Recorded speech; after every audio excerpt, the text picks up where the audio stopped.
4차원의 리얼리즘, 카프카의 허구 공간. 프란츠 카프카의 작품을 읽을 때 독자들이 마주치는 혼란은 전통적인 사실주의 그림을 보는 눈으로 20세기 회화를 볼 때와 비슷한 느낌이라고 할 수 있다. 기존의 소설들과 달리 인물들이 움직이는 공간이 현실인지 꿈인지 구분이 안 되기 때문이다. 꿈인지 생시인지 알 수 없는 이 공간에서는 전후 사건에 대한 논리적인 해명은 제시되지 않는다. 해명은커녕 이야기는 또 다른 꿈과 환상으로 이어지며 끝까지 읽어봐도 처음에 제기된 의문은 풀리지 않는다.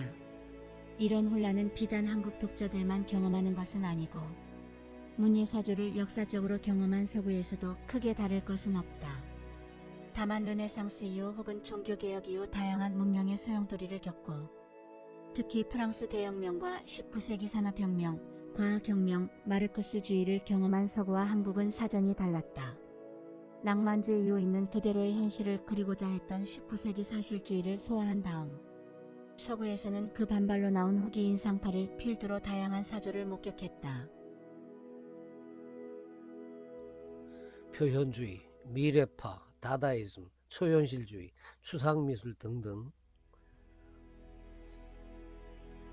이러한 20세기 초의 반사실주의 혹은 반자연주의 사조를 느슨하게 모더니즘이라고 말할 때 이 개념은 스펙트럼이 폭이 넓어 간단히 이해하기 힘들 정도다. 다만 그것이 계몽주의부터 리얼리즘에 이르기까지 만연한 이성 만능주의와 현실 집착에 대한 반발이라는 공통점이 있다는 것은 확실했다. 반면에 20세기 초의 식민지 체제를 통해 갑자기 서구 문명을 접한 한국의 지식사회는 그 모든 서구의 정신사를 건너뛰고 성리학적 풍토에서 모더니즘이라는 흐름을 접했다. 그것도 대개 20대 초반의 일본 유학파 청년들을 통해서 소개된 사조였으니 혼란스러울 수밖에 없었다. 수백 년간 변증법적인 전개를 거듭한 역사를 동시에 접한 것이다. 현대 사조를 이해하는 데는 리얼리즘의 역사가 전제되어야 한다. 물론 넓은 의미의 리얼리즘은 시대를 초월해 존재하는 흐름이지만 적어도 20세기 이후의 현대 예술을 논하기 위해서는 시대 사조로서의 19세기 리얼리즘을 이해해야 한다. 특히 사회주의권에서는 20세기 중반까지도 리얼리즘 논쟁이 그치지 않았으며 본질적으로는 21세기 들어서도 마찬가지다. 현실과 환상을 복잡하게 혼합시킨 특유의 방식을 감안할 때 카프카의 문학은 리얼리즘과는 전혀 무관한 것인가? 어떤 의미에서든 그를 리얼리스트라고 부를 수는 없는 것인가? 이에 대한 답은 리얼리즘의 정의를 어떤 폭에서 규정하는가에 달렸다고 말할 수 있다. 즉 19세기의 시대적 개념으로 국한시킨 의미에서라면 당연히 카프카는 리얼리스트라고 할 수 없다. 이 경우에는 20세기의 모든 모더니스트들 역시 마찬가지다. 하지만 거시적인 관점에서 바라보면 이 얘기는 달라진다. 이들은 현실을 외면한 것이 아니라 현실을 보는 시각을 달리했을 뿐이기 때문이다. 현실의 껍데기가 아니라 그 너머에 보이지 않는 현실을 보고자 한 것이다. 도대체 리얼리즘이란 무엇이고 어떤 것이 현실이냐? 라는 비판적 성찰과 마주친 순간에 20세기 모더니즘은 시작한다. 예를 들어 사실주의 회화의 기본인 원근법으로 묘사되는 사물은 거기에 내재하는 진실과 의미를 표현할 수 없다고 생각한 것이다. 객관적인 세계를 포착한다고 지나치게 대상에 몰두한 나머지 전체적인 리얼리티는 등한히 하는 결과를 가져왔기 때문이다. 바로 이 점을 모더니스트들은 주목했다. 객관성만을 중시하는 그런 방식으로는 보이지 않는 현실, 인간 내면의 심리적인 현실, 앞으로 다가올 미래의 현실, 혹은 구조적인 현실 같은 것들을 포착할 수 없다고 그들은 믿었다. 헐벗고 굶주린 세계, 인간의 탐욕, 집단의 광기, 빈부격차 같은 현실은 단순한 현상 나열로는 근본적인 배경이나 사회구조의 진실을 파헤치지 못한다. 드라마 작가들은 종래의 아리스토텔레스가 가르친 방식으로 복잡다단한 현실을 재현할 수는 없다고 생각했다. 카타르시스를 불러일으키는 감정이입의 고전 비극으로 어떻게 세계대전이나 인종청소를 표현할 수 있단 말인가? 인간에 감추어진 온갖 욕망과 광기가 난무하던 20세기. 제국주의에서 민족주의, 파시즘, 나치즘, 아나키즘, 마르크스주의, 약탈 자본주의가 횡행하던 당시에, 혹은 핵무기나 대량살 상무기의 시대에 더 이상 19세기의 순진한 방식은 통하지 않는다고 그들은 생각했다. 예를 들면 현대의 새로운 드라마 장르인 희비극은 이런 인식하에 시도된 것이다. 현대의 끔찍한 현실은 분명히 비극적인 상황이지만 그것은 과거의 전통 비극의 그릇으로는 담아낼 수 없기에 희극이라는 도구로 비극적인 내용을 포착하려고 시도한 것이다. 이 비극의 시도는 영화 예술에서도 자취를 찾아볼 수 있다. 예컨대 찰리 채플린의 영화는 희비극의 형식을 갖추고 있다. 채플린의 표정이나 몸짓은 희극적이지만 그가 처한 배경이나 상황은 눈물을 자아내는 억눌린 현대인의 실상을 보여준다. 부조리극이나 블랙코미디, 필름 노아로 역시 같은 맥락에서 바라볼 수 있을 것이다. 입체파 시절의 피카소나 살바도르 달리, 추상화의 칸디스키 또한 19세기적인 방식으로는 이해가 되지 않는 그림을 시도했다. 그것은 종래의 관점으로는 리얼리즘과 거리가 먼 것들이었다. 그러나 그것들은 현실을 외면한 것이 아니라 숨겨진 불가시의 현실을 포착하기 위한 몸부림이라고 말할 수 있다. 이 밖에 꼴라주나 몽따주 기법, 쉔베르크의 12음대 기법 또한 같은 맥락으로 이해할 수 있는 것들이다. 19세기 리얼리스트들에게서는 찾아볼 수 없었던 이른바 비판적인 거리가 이들 모더니스트들에게서 나타나기 시작했다. 시와 소설에서도 서사지평을 넓히기 위한 시도들은 다양하게 시도되었다. 제임스 조이스가 시도한 의식의 흐름의 수법은 인간 내면을 통찰하는 데 기여했고, 시간의 활용, 가령 서술 시간과 피서술 시간의 자유로운 전환을 통해 본질적인 시간과 무의미한 시간을 구분했다. 버지니아 울프의 델러웨이 부인은 단 하루의 묘사를 통해 인물들의 생애 전반과 1920년대 사회상을 조명한다. 또 파격적인 시점 전환을 통해 인간의 시각이 미치지 않는 현실을 파악하려고 시도했다.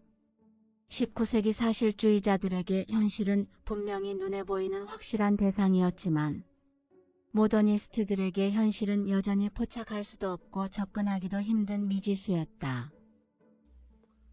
물론 모더니즘의 정의 역시 다양한 각도에서 말할 수 있겠지만 대개 19세기 리얼리즘 혹은 자연주의에 대한 반발로 나타난 20세기 초의 공통된 현상이라는 점은 부인할 수 없다고 할 수 있을 것이다. 이것은 한마디로 현실을 비판적으로 성찰하는 태도였고 보다 종합적인 현실을 포착하려는 노력의 일환으로 볼 수 있다. 환상과 현실을 결합하는 카프카의 서술 세계에서도 같은 맥락에서 광의의 모더니즘의 흐름과 궤도를 같이 한다고 말할 수 있다. 카프카는 물론 모더니즘을 포함한 20세기 어떤 사조에도 포함된다고 볼 수 없다. 그것이 표현주의건 실존주의건 또는 초현실주의건 그를 어떤 특정 그룹에 포괄하는 것은 독자적인 예술 세계를 구축한 카프카를 왜곡하는 결과가 될 것이다. 굳이 특징을 지우자면 카프카주의라고 해야 할지도 모르겠다. 그는 어떤 집단이나 서클에 소속된 적도 없었고 당대 예술계와 교류를 시도한 적도 없었기 때문이다. 다만 제목의 4차원이라는 표현은 3차원의 시간을 더한 기존의 개념이 아니라 현실과 비현실, 사실과 환상을 결합했다는 의미로 사용한 말이다. 이런 기법으로 카프카는 그 자신만의 예술을 시도했고 카프카적인 생존을 했을 뿐이다. 그럼에도 불구하고 그가 자신의 소설 공간에서 보여주는 독특한 방식은 다른 모더니스트들의 현실 포착을 위한 방식과 매우 유사하다. 어떤 점에서 그들이 그를 당시에 알았든 몰랐든 카프카는 그들의 선구적인 위치를 차지한다고 할 수 있을 것이다. 현실과 환상의 결합, 카프카의 허구 공간에서는 매우 냉정한 논리적인 언어로 꿈과 환상적인 우화가 묘사된다. 인간이 벌레로 변할 수 있다는 것은 결코 리얼리티가 될 수 없지만 변신 이후의 모든 상황은 논리적인 언어로 일관한다. 하나의 가상된 리얼리티를 용인한다면 그 상황에서 발생하는 인간의 모든 움직임은 너무도 리얼하게 포착된다. 변신이라는 상황이 없었다면 끝내 밝혀지지 않을 모든 인간의 속성이 또는 인간의 실체가 놀랍도록 생생하게 독자에게 전달된다. 하지만 이처럼 얼마든지 있을 수 있는 인간의 현실은 우화적인 방법이 없이는 존재하되 포착되지는 않는 것들이다. 우리는 여기서 카프카가 말한 진정한 리얼리티는 비사실적이다라는 독백의 의미를 알 수 있을 것이다. 법 앞에서에서는 법이라는 추상명사와 주인공이 대립한다. 법이라는 형체가 없는 제도는 구체적으로 존재하는 거대한 성처럼 인간을 억압하는 권력의 형태로 묘사된다. 주인공은 법으로 돌아가기 위해 평생을 그 앞에서 기다리지만 문지기는 그가 죽을 때까지 끝내 입장을 허락하지 않는다.